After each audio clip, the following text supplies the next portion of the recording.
ವೃತ್ತಿ ಮಾಡ್ಕೊಂಡು ನಮ್ಯಾಗೆಲ್ಲ ಈ ಥರ ಹವ್ಯಾಳನಕಾರಿಗಳ ಗುರುಗಳಾದವರು ಈ ಥರ ಮಾತಾಡಬಾರ್ದು ಮಾಡಬಾರ್ದು.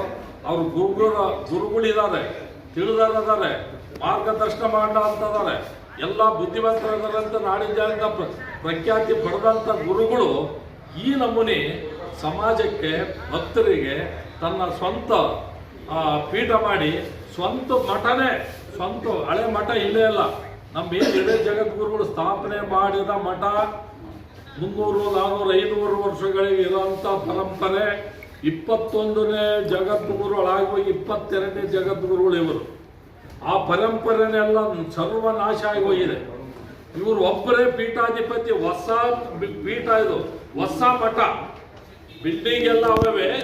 ಇವರು ಅದನ್ನೆಲ್ಲ ಬರ್ಕೊಂಡು ಆಸ್ತಿನೆಲ್ಲ ಸ್ವಂತ ಇಟ್ಕೊಂಡದ, ಎಲ್ಲ ಅಧಿಕಾರ ಅವರೇ ಇಟ್ಕೊಂಡ.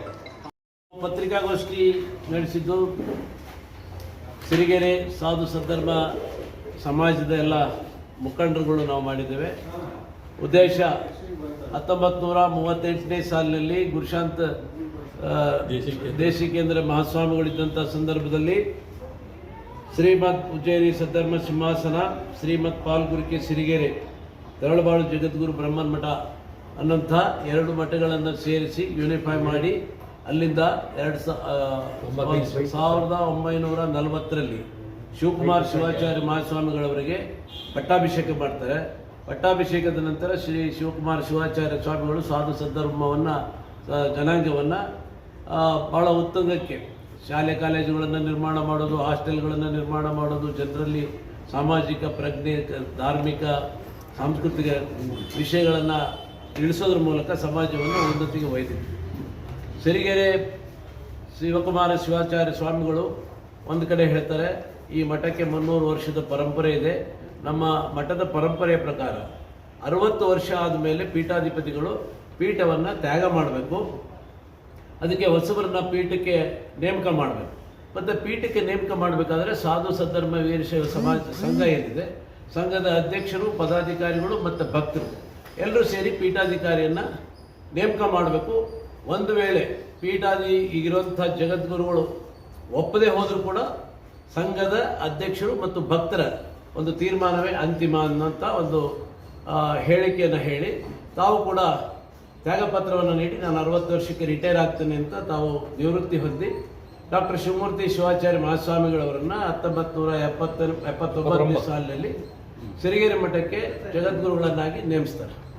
ಅಲ್ಲಿವರೆಗೂ ಇದರ ಟೈಟಲ್ ಡೀಡ್ ಆಗಿದೆ ಅಂತ ಹೇಳಿದ್ರೆ ಶ್ರೀಮದ್ ಉಜ್ಜಯಿನಿ ಸದ್ಧರ್ಮ ಸಿಂಹಾಸನಾಧೀಶ್ವರ ಶ್ರೀಮದ್ ಪಾಲ್ಕುರಿಕೆ ಸಿರಿಗೆರೆ ಶ್ರೀ ತರಳಬಾಳು ಜಗದ್ಗುರು ಬ್ರಾಹ್ಮಣ ಮಠ. ಇದು ನಡೆದು ಬಂದಂತ ಮೂಲ ಮಠ ಇದು. ಮೂಲ ಮಠ ಎಲ್ಲ ಆಸ್ತಿಗಳು, ಎಲ್ಲ ಭಕ್ತಾದಿಗಳು ಸ್ವಾಮೀಜಿ ಇದು ಸರಿಯಲ್ಲ ಅಂದ ತಕ್ಷಣ ಅವನು ತೆಗೆದಾಕು ಅಂತ ಹೇಳಿ ಮಾಡ್ಕೊಂಡು ಬರುವಂಥ ಪದ್ಧತಿಯನ್ನು ಮಾಡಿಕೊಂಡು ಇವತ್ತಿನ ದಿವಸ ಅದನ್ನು ಸೋಲೋ ಟೆಸ್ಟ್ ಮಾಡಿದ್ದಾರೆ. ಇದು ಸಿದ್ದಯ್ಯನವ್ರನ್ನ ಅಲ್ಲಿ ಮರಿಯನ್ನಾಗಿ ಮಾಡಿಕೊಂಡು ಮುಂದಿನ ಸ್ವಾಮೀಜಿಯನ್ನಾಗಿ ಮಾಡಬೇಕು ಅಂತೇಳಿ ಇಟ್ಕೊಂಡು ಬಂದರು. ಆದರೆ 2014ನೇ ಸಾಲಿನಲ್ಲಿ ಅವರ ಸ್ವಾಮೀಜಿಯವರು ಪೀಠಾಧಿಕಾರಿಯಾಗಿ ತಮ್ಮ ತಂಗಿ ಮಗನನ್ನು ಮಾಡಬೇಕು ಅಂತ ಹೇಳಿ ಹೊರಟರು. ಆಗ ಮಠದ ಭಕ್ತಾದಿಗಳು ಅದನ್ನು ವಿರೋಧ ಮಾಡಿದರು. ಕೆಲವರು ಸಿದ್ದಯ್ಯನವ್ರ ಪರವಾಗಿ ನಿಂತ್ಕೊಂಡ್ರು. ಆ ಕಾರಣಕ್ಕಾಗಿ ಸಿದ್ದಯ್ಯನವ್ರನ್ನ ಮಠದಿಂದ ತೆಗೆದುಹಾಕ್ತಾರೆ. ಮಠದಿಂದ ತೆಗೆದುಹಾಕಿದ ಮೇಲೆ ಯಾಕೆ ಅಂತ ಪ್ರಶ್ನೆ ಮಾಡಿದಾಗ ಈ ಡೀಡ್ ಪ್ರಕಾರ ನನಗೆ ಸೋಲೋ ಅಧಿಕಾರ ಇದೆ, ನಾನು ನಿಮ್ಮನ್ನು ಕಿತ್ತು ಹಾಕಿದ್ದೇನೆ. ಆಗ ನಮ್ಮ ಮಠದ ಭಕ್ತರಿಗೆ ಕೆಲವರಿಗೆಲ್ಲ ಗಮನಕ್ಕೆ ಬಂದು ಈಗ ಸ್ವಾಮೀಜಿ ಮೇಲೆ ಕೋರ್ಟಲ್ಲಿ ಕೇಸನ್ನು ಹಾಕಿದ್ದೇವೆ. ಕೋರ್ಟಲ್ಲಿ ಕೇಸ್ ಹಾಕಿ ಕೇಸ್ಗಳು ಕೂಡ ನಡೀತಾ ಇದ್ದಾವೆ. 21ನೇ ಸಾಲಿನಲ್ಲಿ ಇದು ಸ್ಟಾರ್ಟ್ ಆಗಿ 21ರಾಗಿ ಈಗಾಗಲೇ ಕೋರ್ಟಲ್ಲಿ ನಡೀತಾ ಇದೆ. ಈ ತಿಂಗಳ 31ಕ್ಕೆ ಮತ್ತೆ ಅದು ಲಾಸ್ಟ್ ಡೇಟ್ ಕೊಟ್ಟಿದ್ದಾರೆ. ಇದನ್ನೆಲ್ಲ ತಿಳ್ಕೊಂಡು ನಾವು ಮಠದ ಎಲ್ಲ ಭಕ್ತಾದಿಗಳು 4ನೇ ತಾರೀಕು ದಾವಣಗೆರೆಯಲ್ಲಿ ಅಪೂರ್ವ ರೆಸಾರ್ಟ್ನಲ್ಲಿ ಒಂದು ಕಲ್ಯಾಣ ಮಂಟಪದಲ್ಲಿ ಒಂದು ಸಭೆ, ಸಮಾಜದ ಎಲ್ಲ ಮುಖಂಡರು, ಎಲ್ಲ ಗಣ್ಯ ವ್ಯಕ್ತಿಗಳು ಶಿವಶಂಕರಪ್ಪನವರ ನೇತೃತ್ವದಲ್ಲಿ ಒಂದು ಸಭೆಯನ್ನು ಮಾಡಿ ಆ ಸಭೆಯಲ್ಲಿ ತೀರ್ಮಾನ ತಗೊಂಡಿದ್ದಿಷ್ಟೇ, 25-30 ಜನರದೊಂದು ಸಮನ್ವಯ ಸಮಿತಿ ಮಾಡಬೇಕು. ಅದರ ಮೂಲಕ ಜಗದ್ಗುರುಗಳ ಹತ್ರ ಹೋಗಿ ಟ್ರಸ್ಟ್ ಡೀಡನ್ನು ಕ್ಯಾನ್ಸಲ್ ಮಾಡಬೇಕು.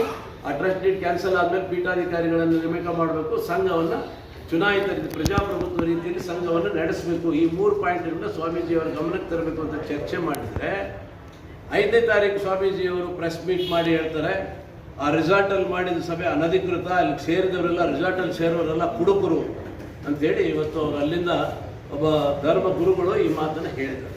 ಇದರಿಂದ ನಮ್ಮ ಮನಸ್ಸಿಗೆ ಬಹಳಷ್ಟು ನೋವಾಗಿದೆ, ನಮಗೆ ಅಗೌರವ ಆಗಿದ್ದರಿಂದ ನಾವು ಸ್ವಾಮೀಜಿಗಳು ಏನು ಮಠದಲ್ಲಿ ರೆಸಾರ್ಟಲ್ಲಿ ಸೇರಿದವರು ಎಲ್ಲರೂ ಕುಡುಕರು ಅಂತೇಳಿ ಶಿವಶಂಕರಪ್ಪನವರು ಸೇರಿ ಹೇಳಿದ್ದಾರೆ. ನಮ್ಮ ಘನತೆಗೆ ಧಕ್ಕೆ ಬಂದಿರೋದ್ರಿಂದ ಮಾನನಷ್ಟ ಮೊಕದ್ದಮೆಯನ್ನು ಹಾಕ್ತಾ ಇದ್ದೇವೆ.